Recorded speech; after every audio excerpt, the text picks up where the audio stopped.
بسم اللہ الرحمن الرحیم۔ جس شخص پر قربانی واجب تھی، جو شریعت کے نگاہ میں مالدار تھا، پھر اس نے قربانی کرنے کے لیے ایک جانور خریدا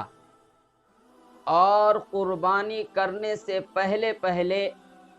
وہ جانور گم ہو گیا یا چوری ہو گیا یا وہ مر گیا، تو اس مالدار پر واجب اور ضروری ہے کہ وہ دوسرے جانور کی قربانی کرے۔ پھر اگر اس نے دوسرے جانور کو قربانی کرنے کے لیے خرید لیا اور قربانی سے پہلے پہلا جانور بھی مل گیا، تو اس مالدار کو اختیار ہے، اگر چاہے تو دونوں جانوروں کی قربانی کر لے، اور اگر چاہے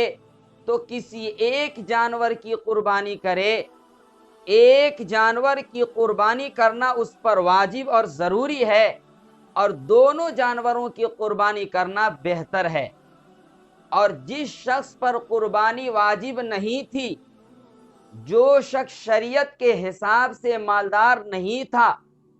پھر بھی اس نے ایک جانور قربانی کے لیے خریدا اور اچانک وہ جانور گم ہو گیا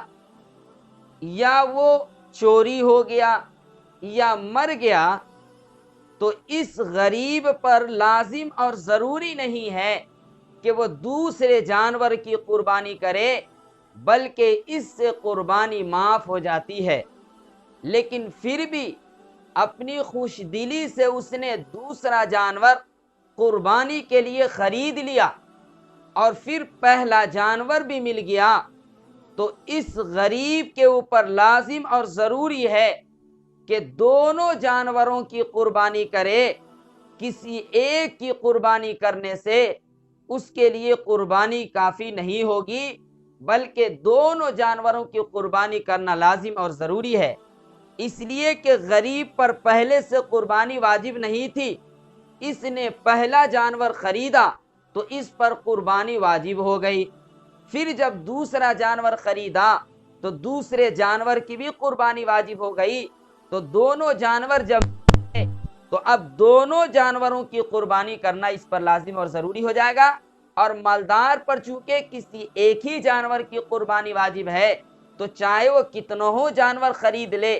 اور اس کے پاس کتنوں جانور ہو، کسی ایک ہی جانور کی قربانی کرنا